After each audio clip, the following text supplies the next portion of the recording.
Nós vamos começar hoje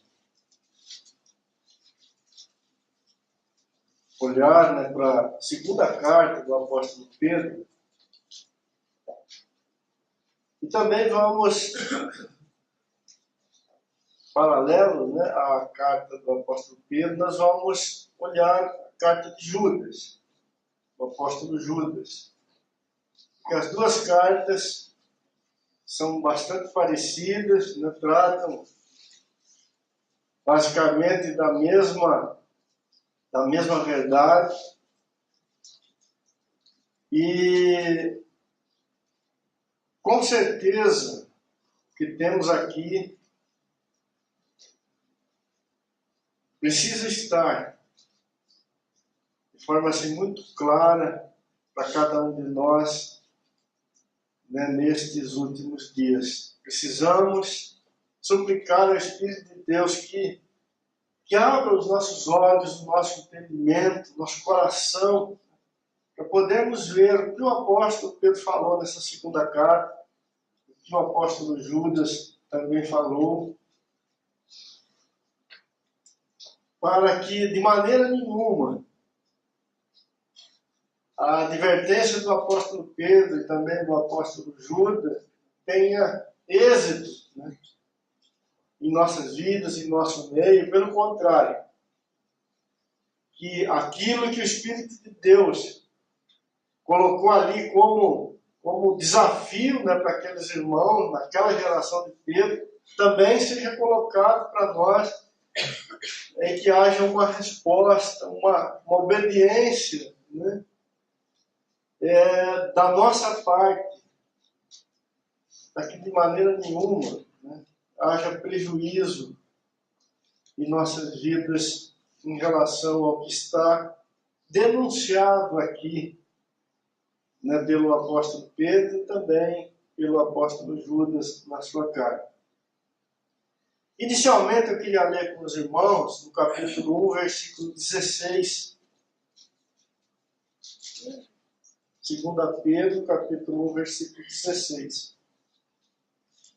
Diz assim: porque não vos demos a conhecer o poder e a vinda de nosso Senhor Jesus Cristo, segundo fábulas engenhosamente inventadas, mas nós mesmos fomos testemunhas oculares da sua majestade. O apóstolo Pedro está dizendo aos irmãos que o que ele, como apóstolo de Jesus, testemunhou ou anunciou para esses irmãos tinha relação com basicamente duas coisas. Pedro disse que ele deu o seu testemunho, ou seja, ajudou os irmãos ali conhecerem o poder e a vinda de nosso Senhor Jesus Cristo. Guarde isso. Pedro esteve lá testemunhando, anunciando o poder e a vinda de nosso Senhor Jesus Cristo. Pedro fala que fez isso não seguindo fábulas engenhosamente inventadas. Ou seja, ele não deu testemunho do poder da vinda do Senhor Jesus baseado em coisas falsas, em coisas fracas, em coisas de homens, coisas pobres. Pelo contrário, ele disse que ele mesmo, ou coloca aqui no plural, nós mesmos fomos testemunhas oculares da sua majestade. Então o apóstolo Pedro ele fala que o que ele anunciou para esses irmãos aqui, ou seja, a vinda e o poder de Jesus, ele foi testemunha ocular. Ele viu o poder e a vinda do Senhor Jesus. Ele viu a sua majestade. Nós sabemos que Pedro aqui está se referindo àquele dia, né, basicamente aquele dia, quando ele, Tiago e João foram levados por Jesus sobre o monte, e ali na presença deles o Senhor Jesus se transfigurou. A Escritura fala que o Senhor Jesus, num determinado momento, ele foi envolvido com uma nuvem de glória. E o evangelista fala que a roupa dele, né, ficou tão branca que nenhum lavandeiro do mundo seria capaz de lavar a roupa dele, de deixar a roupa dele tão branca daquele jeito. Olha, ele estava envolvido pela glória de Deus. E ali ele ouve, né, Pedro e os demais ouviram o próprio Pai dizer dos céus que Jesus era o Filho amado, né, em quem ele tinha o seu prazer. Então Pedro ele vai trabalhar nessa carta em torno dessas duas coisas: o poder e a vinda do Senhor Jesus. Poder por quê, irmãos? Poder aqui é um termo, né, nós vamos ver depois, muito abrangente, que envolve muitas coisas. Mas para início, nós temos que pensar no seguinte: Pedro viu ali naquele monte, na face do Senhor Jesus, uma vitória absoluta sobre todo tipo de fraqueza e de corrupção que ele, Pedro, na condição de homem caído, conhecia. E Pedro, como um membro da raça humana, né, como um dos descendentes de Adão, ele só conhecia a fraqueza.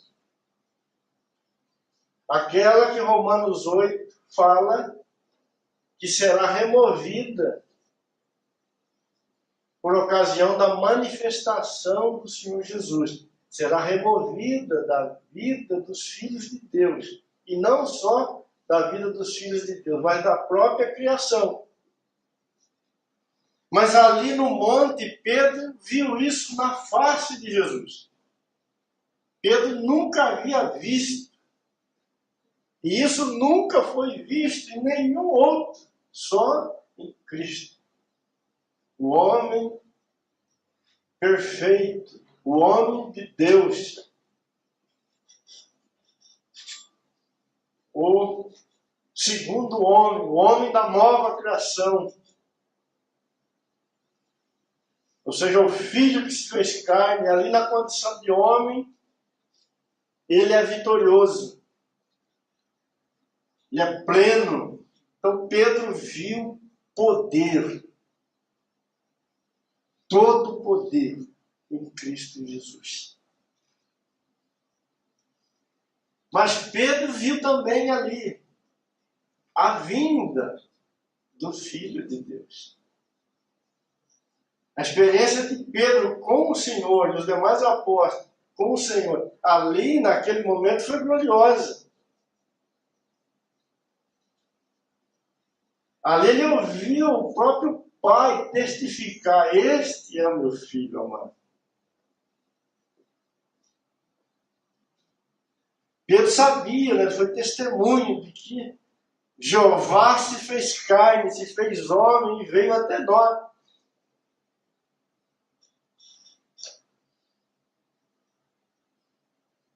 O Filho veio. Há uma vinda bendita. Os céus tocou a terra. Bom, isso aqui é muito grande, né? Muito amplo. Isso envolve toda a Bíblia. Mas Pedro coloca isso nessas duas palavras. Nós somos testemunhas oculares da sua majestade. E ali nós vimos o poder e a vinda do Senhor. Nós demos testemunho disso para vocês.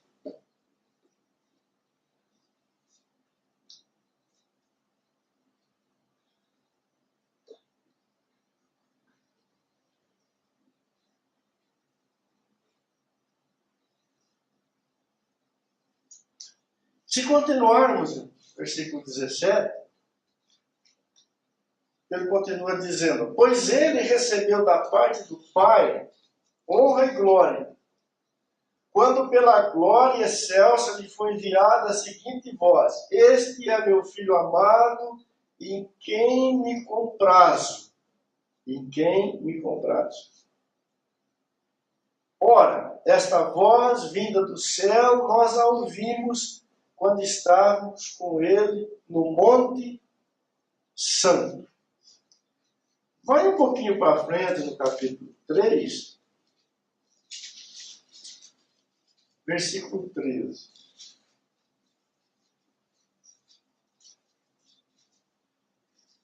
Nós, porém, segundo a sua promessa, esperamos novo céu e nova terra, nos quais habita justiça. Versículo 18. Antes crescei na graça e no conhecimento de nosso Senhor e Salvador Jesus Cristo. A Ele seja a glória, tanto agora como no dia eterno. Existe uma relação, irmãos, muito íntima entre esses três versículos, esses três textos. Queremos começar com os irmãos por aqui. Dentro desse testemunho que Pedro deu para esses irmãos e, consequentemente, é dado, né, a toda a igreja, o Senhor Jesus, ele é produzido, ele é anunciado como aquele que venceu, que triunfou, que substituiu tudo aquilo que o pecado tocou, que o pecado maculou, que o pecado colocou sob morte, tudo aquilo que o pecado trouxe reprovação, tudo aquilo que o pecado impediu, né, de continuar na presença do Senhor. Quando o Senhor Jesus veio, algo agradável, aceitável ao coração de Deus também veio. Nesse primeiro texto que lemos, o próprio Pai está dizendo: agora estou satisfeito. E Pedro, aqui no capítulo 3, versículo 13, ele fala que a igreja, sendo erguida, edificada em Cristo Jesus, ela está sendo conduzida para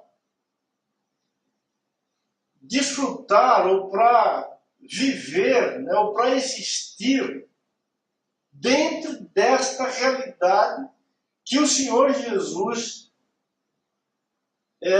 alcançou na condição daquele que obteve a aprovação de Deus.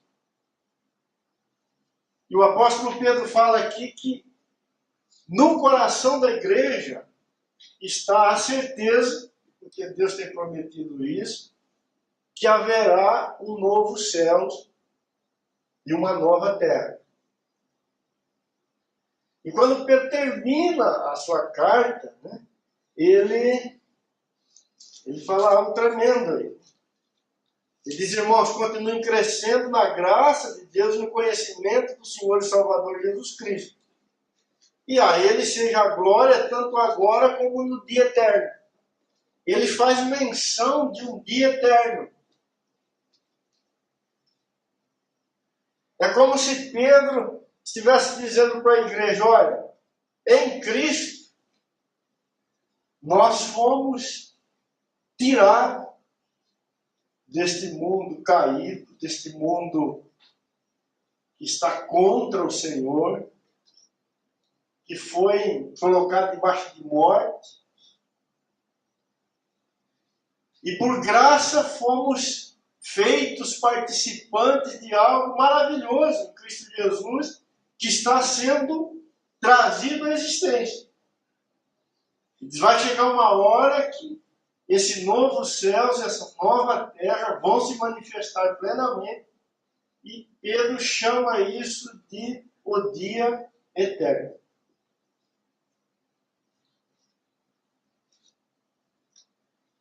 No versículo 19 do capítulo 1, dê uma olhadinha lá. É importante a gente fazer essa introdução. Capítulo 1, versículo 19. Pedro fala assim, versículo 19. Temos assim tanto mais confirmada a palavra profética. Pedro está dizendo que todas estas coisas Deus já havia falado através dos profetas no passado. Temos assim tanto mais confirmada a palavra profética, e fazeis bem em atendê-la, como uma candeia que brilha em lugar tenebroso, até que o dia clareie e a estrela da alva nasça no vosso coração.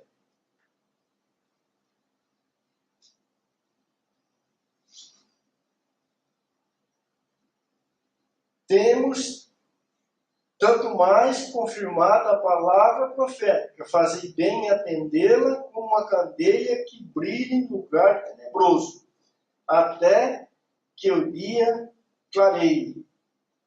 Que expressão tremenda essa que o apóstolo Pedro usa aqui, né? Ele fala que a igreja tem a palavra profética, ou seja, a palavra de Deus, como uma lâmpada, como um farol, que dá para ela uma direção muito segura, indicando e mostrando as coisas que estão acontecendo, a maneira como as coisas estão acontecendo, de tal forma que ela tem condições de saber o fim e o desfecho que Deus vai dar para todas as coisas.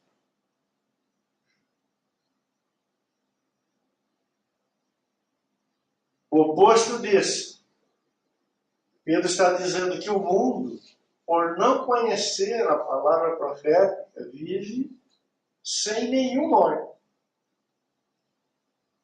Anda por sua própria conta.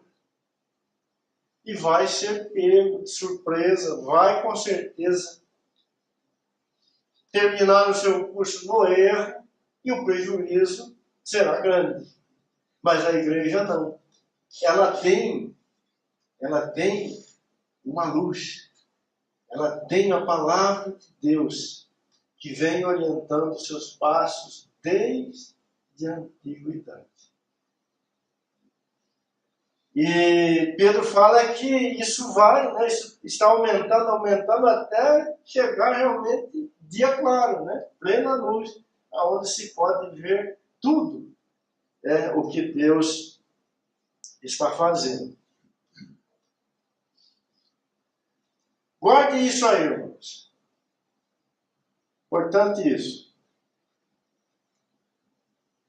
essa introdução dessa carta que estamos fazendo. Esse testemunho que o apóstolo Pedro deu lá a respeito da vinda e do poder do Senhor,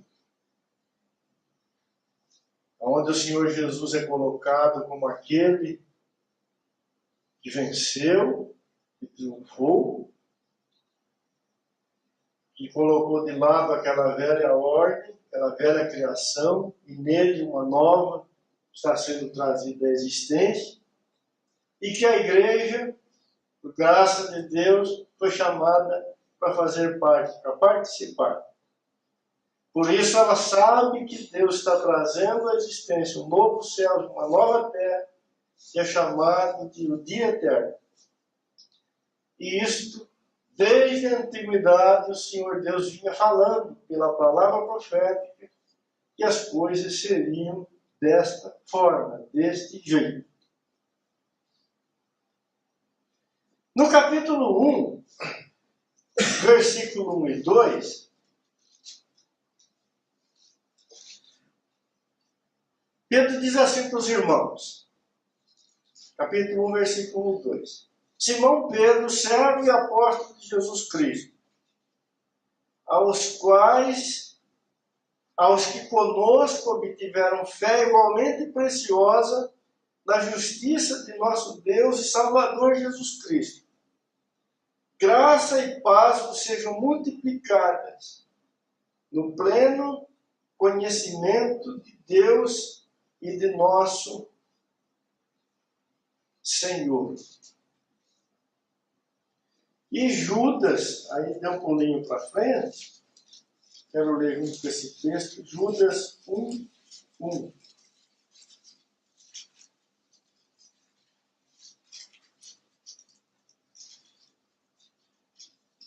Judas, servo de Jesus Cristo e irmão de Tiago, os chamados, amados em Deus Pai e guardados em Jesus Cristo.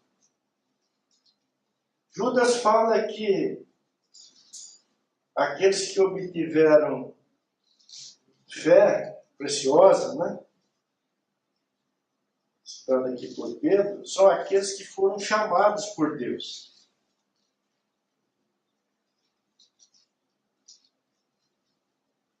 Aqueles que foram chamados por Deus. Mas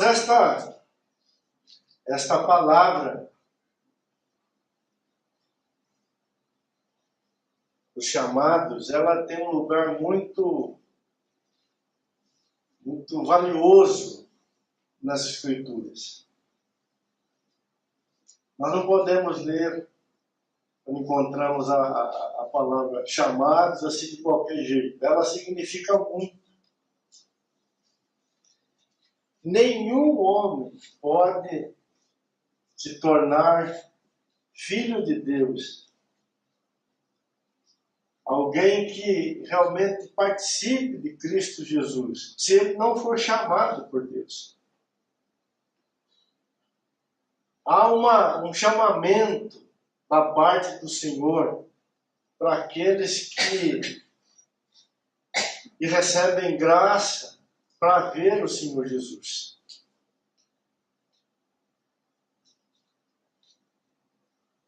Nenhum homem é capaz de ver o que Deus está fazendo em Cristo Jesus, se ele não for chamado, se ele não for buscado, se ele não for conduzido, se ele não for tomado pelo Senhor.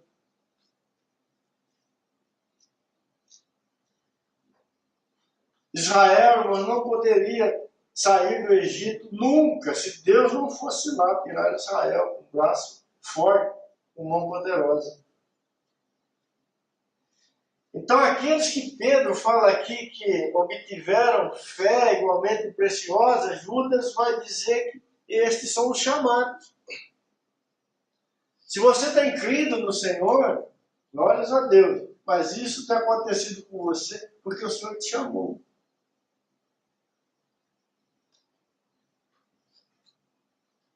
Judas, no versículo 3, ele vai dizer assim, aqueles que foram chamados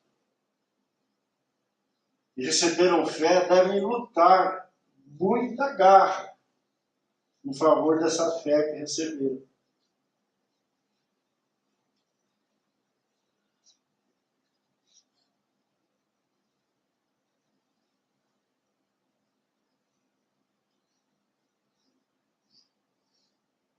Você tem aprendido com o Senhor a amar e valorizar esse chamado de Deus?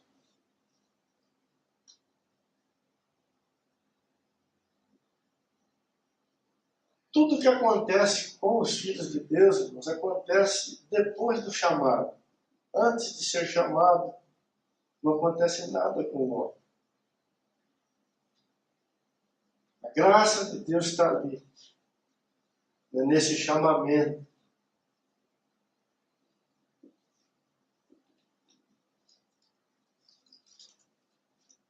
Agora, como que nós vivemos esse chamado? Como que nós permanecemos nesta posição de glória que fomos introduzidos em Cristo Jesus? No tempo presente. Nós permanecemos hoje nessa posição de glória por fé. Não é assim? Nós estamos vivendo aquele tempo e aquela fase no Evangelho aonde tudo é feito por fé. E Pedro está escrevendo para estes irmãos, lembrando cada um deles destas verdades, porque ele via pelo Espírito de Deus, e Judas faz isso junto com Pedro, que acontecia um levante, vamos dizer assim, uma obra muito terrível da parte do inimigo para roubar esta fé do coração dos irmãos.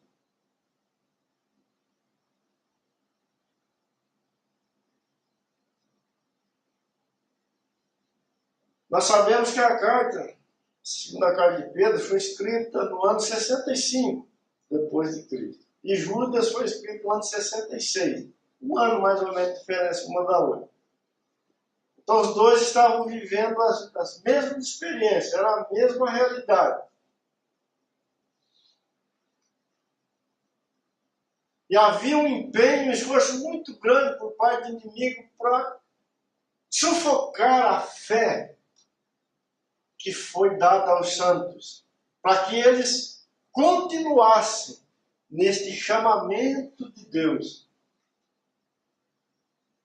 que tem o Senhor Jesus como o grande fundamento, como a vitória, como a realização de tudo que está no coração do Pai. No versículo 12 desse capítulo 1, olha o que Pedro vai dizer para os irmãos. Por esta razão, sempre estarei pronto para trazer-vos lembrados acerca destas coisas, embora estejais certos da verdade. Que coisas que Pedro diz que ele estaria sempre pronto para lembrar os irmãos? As coisas relacionadas com a verdade em Cristo Jesus.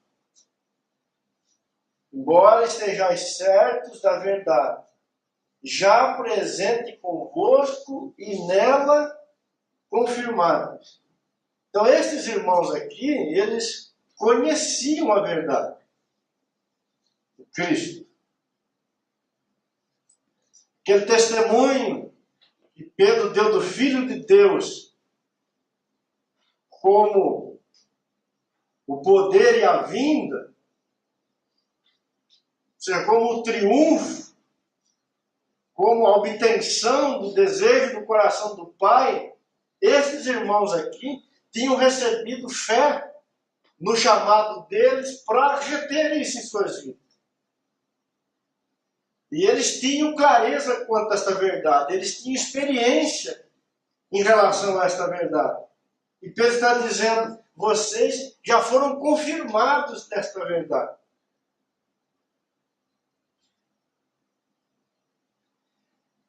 Versículo 13.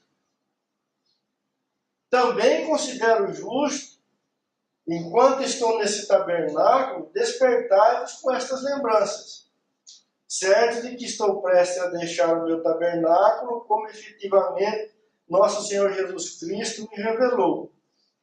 Mas da minha parte esforçar-me-ei diligentemente por fazer que a todo tempo, mesmo depois da minha partida, conserveis lembrança de tudo.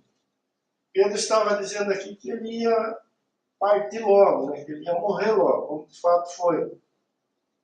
Mas ele disse que enquanto ele pudesse, ele ia ajudar os irmãos a não se esquecerem de tudo aquilo que eles tinham recebido, de tudo aquilo que eles tinham experimentado já em Cristo Jesus. Judas, no capítulo 1, né, só tem um capítulo, nós já lemos o versículo 1, agora vamos ler o...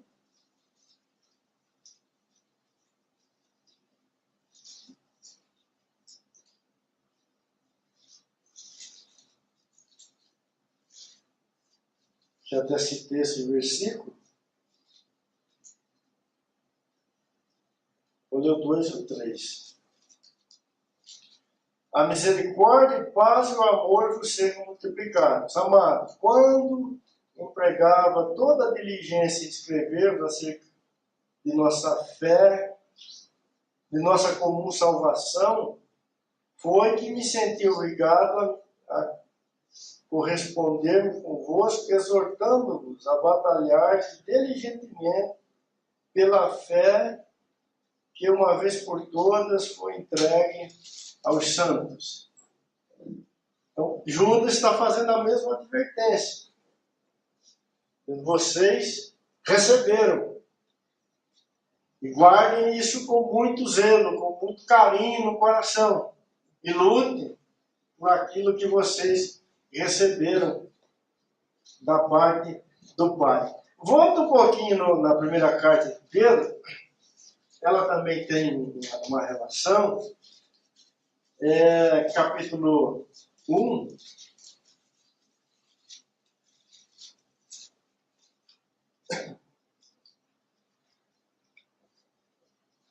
Pedro escreve a primeira e a segunda carta para as mesmas pessoas. Capítulo 1, versículo 5. Está dizendo que sois guardados, está se referindo aos irmãos, né, pelo poder de Deus, mediante a fé. Então era necessário que eles continuassem crendo, que continuassem sendo guardados em tudo aquilo que eles haviam recebido, para a salvação preparada para revelar-se no último tempo. Nisso exultais, embora no presente por breve tempo, se necessário, sejais contristados por várias provações, para que, uma vez confirmada o valor da vossa fé, muito mais preciosa do que o ouro perecível,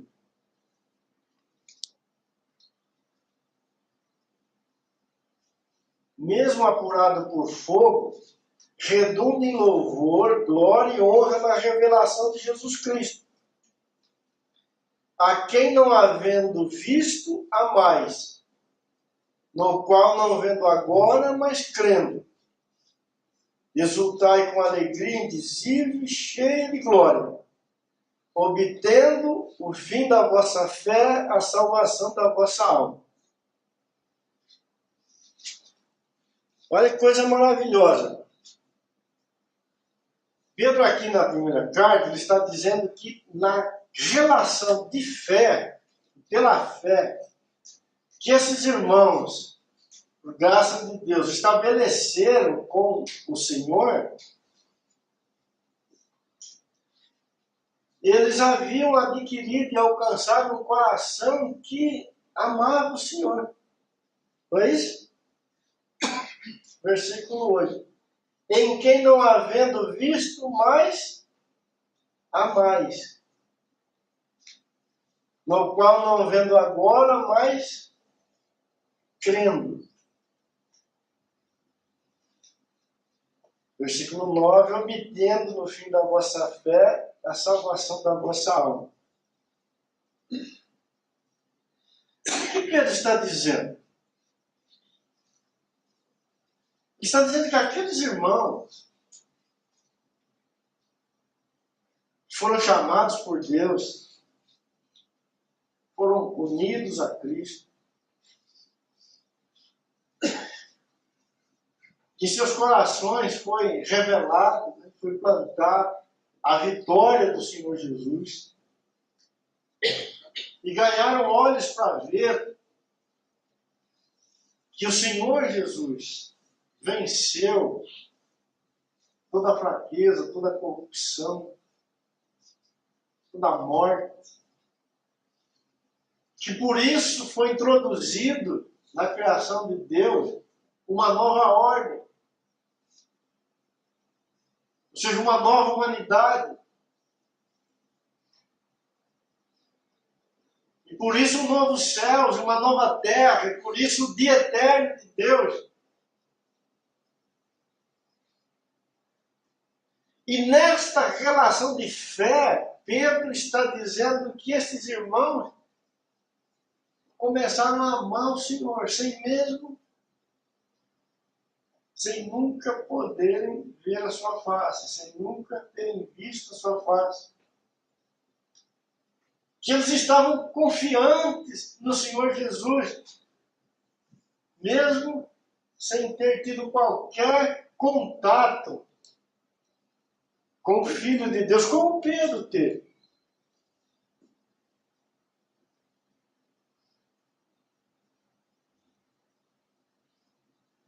Irmãos, aqui nós temos uma coisa tremenda.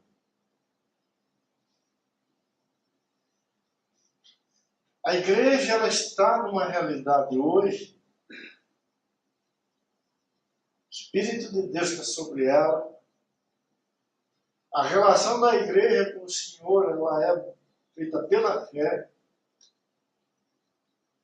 Mas isso é real. É real ao ponto da igreja amar o Senhor.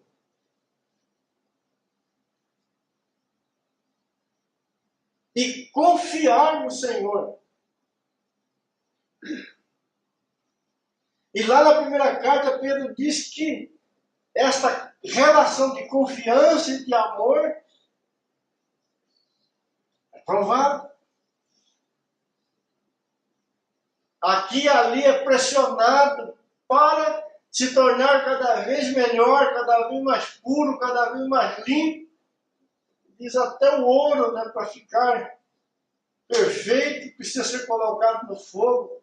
Deus vai fazer isso também para purificar a fé do santo.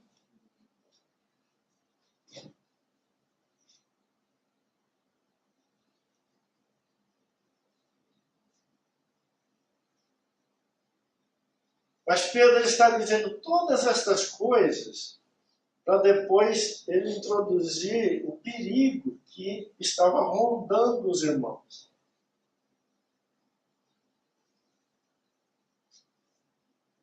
O perigo para aqueles irmãos era mais fácil de ver e compreender, porque eles estavam vivendo de forma muito literal estas coisas aqui.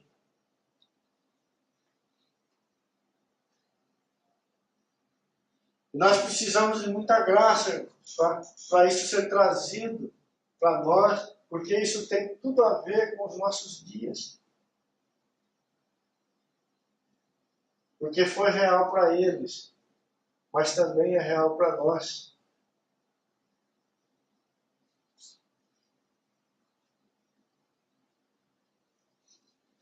Volte lá para 2 Pedro. Vamos mais uns minutinhos.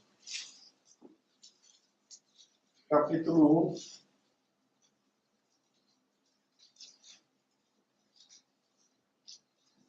Versículo 3 ou 6.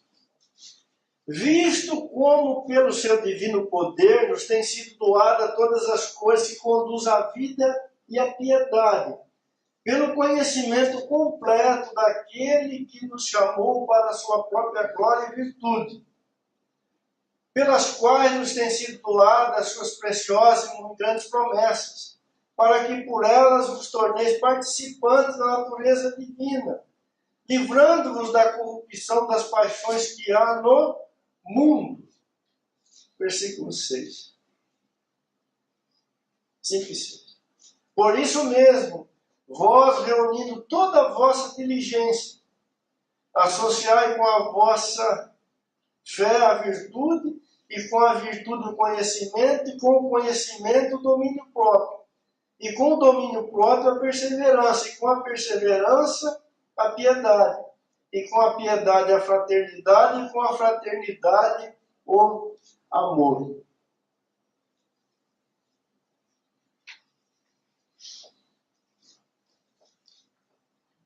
Recue um pouquinho aí no capítulo 1 de 1 Pedro.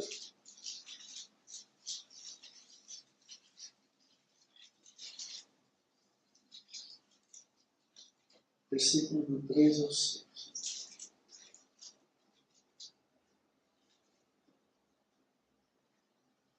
Bendito Deus e Pai de nosso Senhor Jesus Cristo, que segundo a sua muita misericórdia nos regenerou para uma viva esperança, mediante a ressurreição de Jesus Cristo dentre os mortos, para uma herança incorruptível, sem mácula, imarcessível, reservada nos céus para vós outros, que sois guardados pelo poder de Deus, mediante a fé, para a salvação preparada para revelar-se no último dia. Nisso exultar. O que Pedro está falando aqui, nesses dois textos? Que aqueles que são chamados, eles são chamados em Cristo. Chamados naquele que é vencedor. Naquele que é poder e glória. Naquele que veio e mudou todas as coisas. E Pedro está dizendo que a igreja, ela foi introduzida nesta realidade. Nessa primeira carta, Pedro está lembrando dos irmãos que eles receberam uma viva esperança pela ressurreição de Jesus Cristo dentre os mortos. Olha, vocês, porque Jesus ressuscitou, né, nós ouvimos o Fernando falar no começo, a esperança para vocês. A morte foi vencida. Há uma herança incorruptível, sem mácula. Esta realidade sujeita à corrupção, à morte, ao pó, vai passar.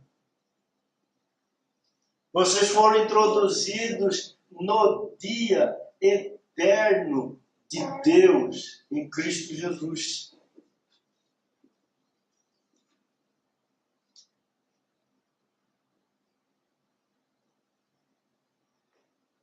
Isso, exultai. Na segunda carta, ele fala também de forma maravilhosa. Nos foram doadas, pelo causa do poder de Deus, todas as coisas que conduzem à vida e à piedade. Ou seja, a vida eterna, a vida de Deus, e é um caráter santo. Todas as coisas foram dadas. por aquele que nos chamou por sua própria glória e virtude.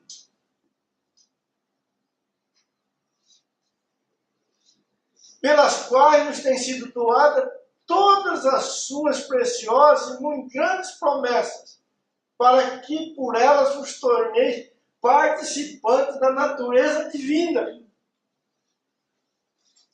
livrando-vos da corrupção e das paixões que há no mundo. Ele está dizendo, irmãos, nós fomos resgatados da nossa miséria, da nossa derrota absoluta que o pecado impunha sobre nós. E em Cristo nós fomos introduzidos numa nova ordem, aonde a vida, aonde a incorruptibilidade, aonde o poder, aonde a glória de Cristo nos é comunicada.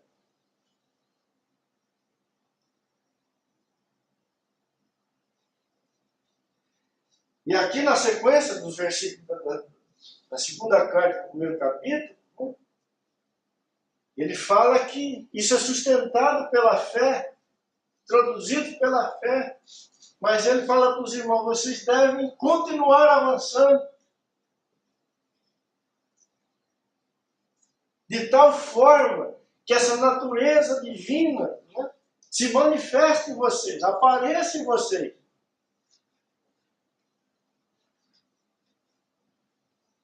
E ele vai dizer lá no versículo 11, né, que se for assim, vos será amplamente suprida a vossa entrada no reino eterno de nosso Senhor e Salvador Jesus Cristo. Então a igreja está num curso aonde o caráter de Deus, a vida de Deus, a eternidade de Deus, as riquezas eternas de Deus, em Cristo Jesus, está sendo comunicada a ela.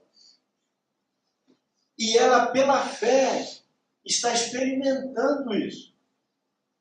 Está vivenciando isso. Está conhecendo isso.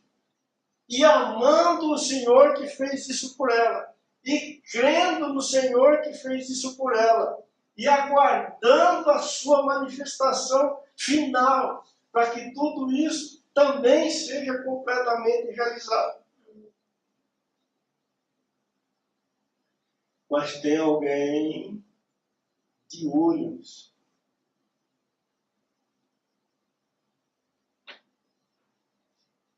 E é para este perigo que o apóstolo Pedro vai chamar a atenção dos irmãos, como o Judas também chama a atenção. Ô relógio.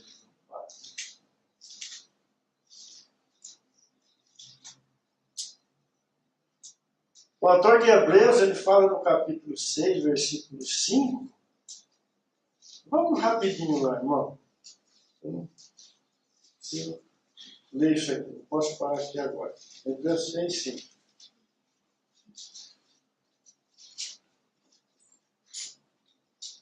Ó. Ele está falando daqueles que um dia apostaram a sua fé, abandonam a sua fé em Cristo Jesus. Eu vou ler o 4, do 4 em diante, para ficar mais claro. É impossível, pois, que aqueles que uma vez foram iluminados e provaram o dom celestial e se tornaram participantes do Espírito Santo e provaram a boa palavra de Deus e os poderes do mundo vindouro, e caíram, e aí ele segue falando, né?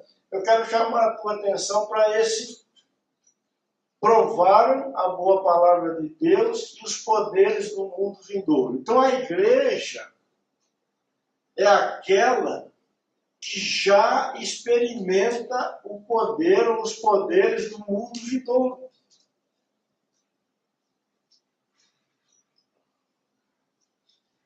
Por quê? Porque nela está sendo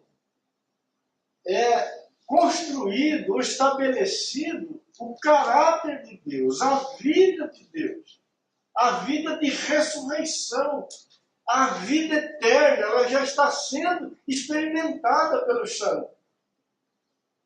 Aquilo que ela terá em plenitude quando o Senhor se manifestar, já opera.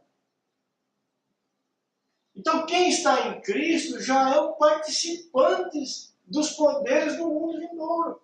Que poder é esse? O poder de Cristo. Aquele poder que Pedro viu na face do Senhor lá no monte, que ele deu testemunho ali para os irmãos. O poder que vence todas as coisas.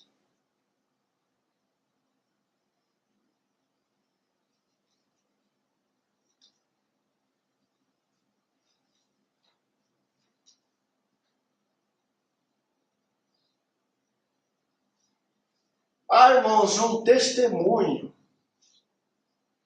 silencioso deste triunfo do Senhor Jesus na vida dos santos. Guarde isso.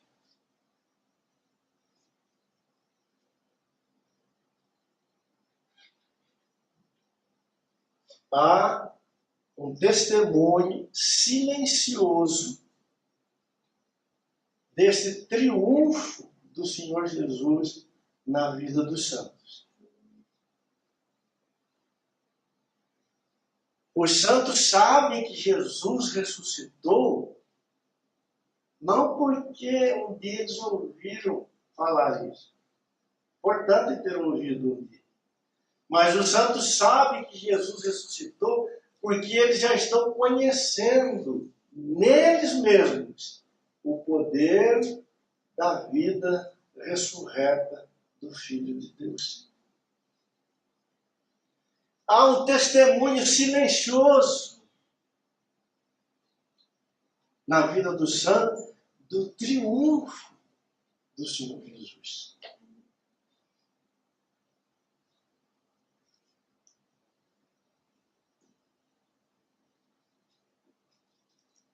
No capítulo 1, nós lemos aí, 2 Pedro, nós temos isso aí.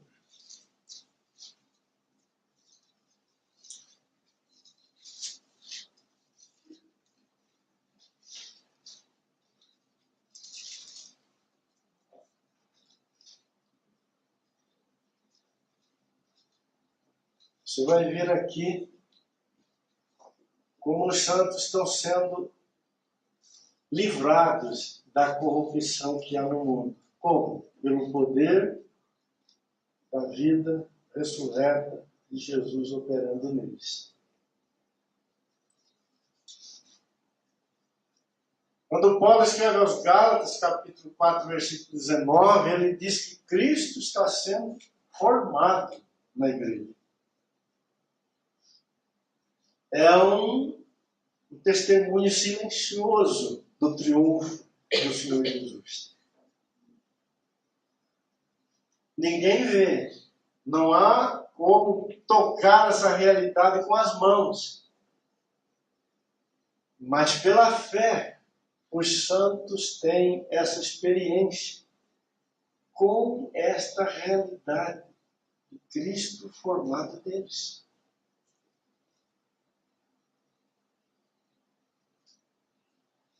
Apocalipse capítulo 19, versículos 7 e 8, lá está dito que a noiva do Cordeiro está pronta para encontrá-lo. E diz lá que foi dado a ela vestir-se de linho finíssimo. Mas você não vai encontrar a noiva sendo trocada ou vestida antes desse dia que ela é apresentada. Quando ela aparece, ela está pronta. Está bela. Mas ela foi vestida.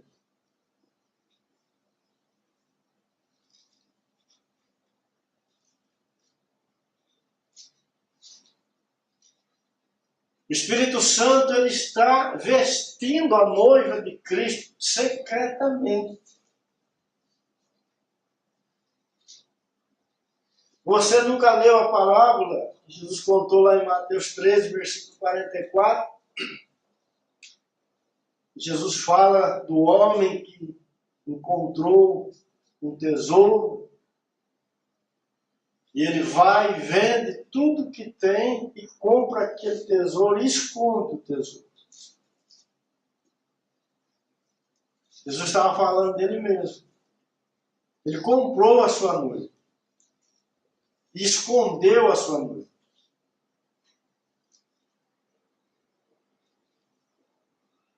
Ela está sendo gerada pelo Espírito de Deus de forma silenciosa.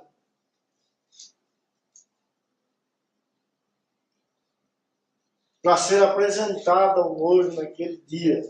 Mas os santos que estão sendo preparados sabem que esta obra está acontecendo com eles. Porque eles podem ver, eles podem perceber, eles têm a experiência de que a vida eterna de Deus está neles. Comem o pão e bebem o sangue. Comem e bebem vida eterna.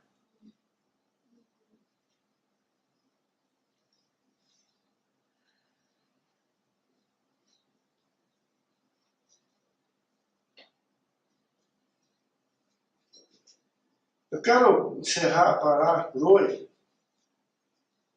com a história de, não vou ler, só vou citar, de Abraão, Isaac, Eliezer e Rebeca. Esses personagens bíblicos, eles são figuras destas coisas entre o Senhor Deus, o Senhor Jesus e a sua igreja. A palavra de Deus fala que um dia Abraão, que nesse contexto ele é uma figura do pai, né?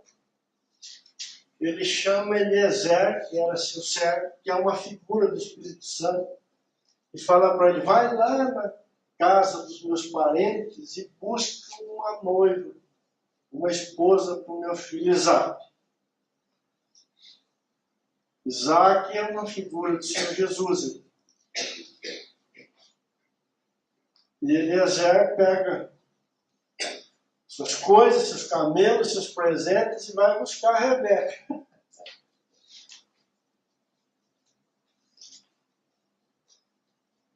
E Abraão e Isaac ficam esperando. Quem vai encontrar a Rebeca é Eliezer. Quem vai convencer a Rebeca é Eliezer. E quem vai vestir a Rebeca e preparar a Rebeca para entregar para Isaac é Eliezer.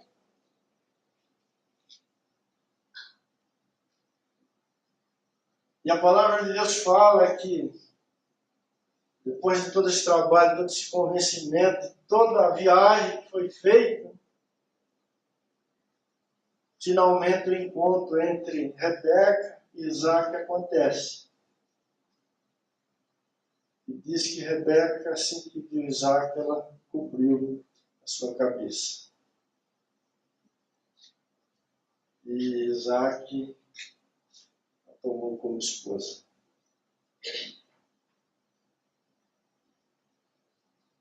Mas o Espírito de Deus está fazendo essa obra, está vestindo ela, está conformando a noiva ao noivo para aquele grande dia. E Deus então terá o seu coração sempre escuro, povo em Cristo para a sua glória.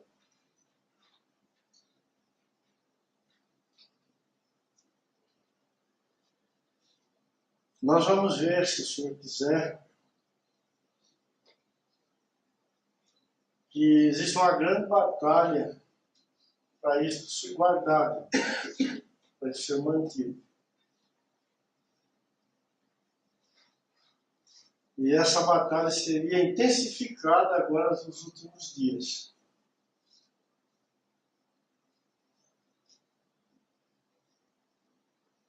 O inimigo tem atacado a igreja,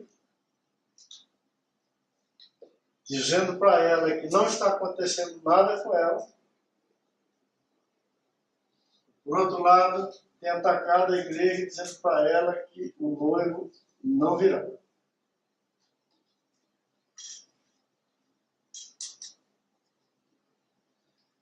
Se acreditarmos em qualquer uma dessas mentiras, fracassaremos.